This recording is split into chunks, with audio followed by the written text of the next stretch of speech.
সকল ধর্মের ভাই বোন প্রতিটি মানুষের কাছে অনুরোধ থাকবে আমার এই কথাগুলো শোনার এবং এই ভিডিওটা বেশি বেশি করে শেয়ার করে দেওয়ার অনুরোধ থাকবে।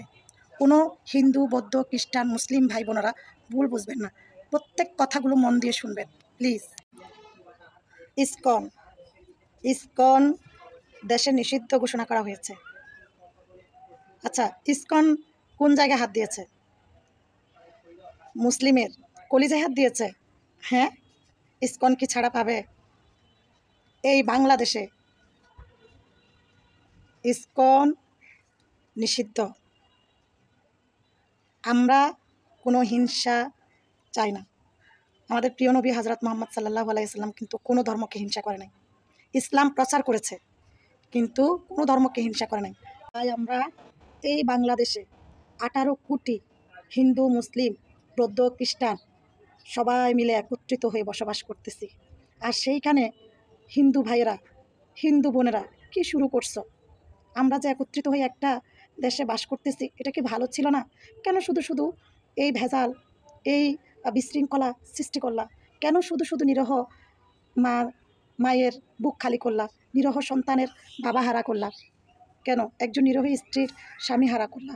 এই যুদ্ধে না জানি আরও কত মা সন্তান হারা হবে, কত সন্তান বাবা হারা হবে, কত স্ত্রীর স্বামী হারা হবে। এই যুদ্ধ বন্ধ করো প্লিজ। প্লিজ হিন্দুরা বোঝার চেষ্টা করো প্লিজ। তাই আমাদের ইসলামে কোনো হিংসা নেই, কাউকে নিয়ে কোনো হিংসা নেই। কিন্তু হিন্দু আজকে কি দেখাইলো? একজন আইনজীবীকে হত্যা করে অনেক হিন্দুদেরকে বিপদে ফেলে দিল। এটা কিন্তু সব হিন্দুরা করেনি, শুধুমাত্র কিছু হিন্দুদের কারণে, আবার কিছু হিন্দু সহমত পোষণ করার কারণে আজকে কিন্তু সব হিন্দুরা বিপদে পড়ে গেল। আইনজীবীকে মারছো, আবার মসজিদও হাত দিয়েছ, মসজিদ ভাঙচুর করেছ। দরকারটা কি ছিল এত বিপদ ডেকে আনার হিন্দু ভাই বোনেরা? হ্যাঁ, হয়তো এই যুদ্ধে কিছু সংখ্যক ইসলামের মৃত্যু হবে, তবে এটা হবে জান্নাত। যারা ইসলাম এই যুদ্ধে যেই মুসলিম মৃত্যুগ্রহণ করবে সে কিন্তু বিনা হিসাবে জান্নাতি হবে, কারণ সে ইসলামের জন্য শহীদ হবে।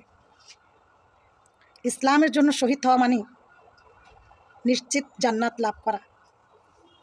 কি করলা হিন্দু ভাইরা? এখনও সময় আছে হিন্দু ভাইরা, সমঝোতা হয়ে যাও। হিন্দু ভাই দেশে আগুন জ্বালানোর দরকার নাই, হিন্দু ভাই বোনেরা দেশে আগুন দেওয়ার কোনো দরকার নাই। আজকে একজন মুসলিম মারা গেছে, দেখো কোটি কোটি লক্ষ লক্ষ মুসলিম কিন্তু বের হয়েছে, একতাবদ্ধ শুধু মুসলিম ধর্মে আছে। চিন্তা করে দেখো, তোমাদের হিন্দু মূল্যও কিন্তু এরকম একতাবদ্ধ হয়ে তোমরা কখনো থাকবা না, কিন্তু আমাদের ইসলাম ধর্মে আছে একতাবদ্ধ। একজন মুসলিমের জন্য হাজারো মুসলিম জান কুরবান করার জন্য প্রস্তুত হয়ে গেছে। আমাদের প্রিয় নবী হযরত মুহাম্মদ সাল্লাল্লাহু আলাইহি ওয়াসাল্লামের অপমান কখনো কোনো মুসলিম জাতি সহ্য করবে না। ইসলামের জয় হোক। ইসলামের জয় হয়েছে, ইসলামের জয় হবে, ইসলামের জয় ইনশাল্লাহ ভবিষ্যতেও হবে। মুসলিম জিন্দাবাদ, ইসলাম জিন্দাবাদ, নারে তাকবীর, আল্লাহু আকবার।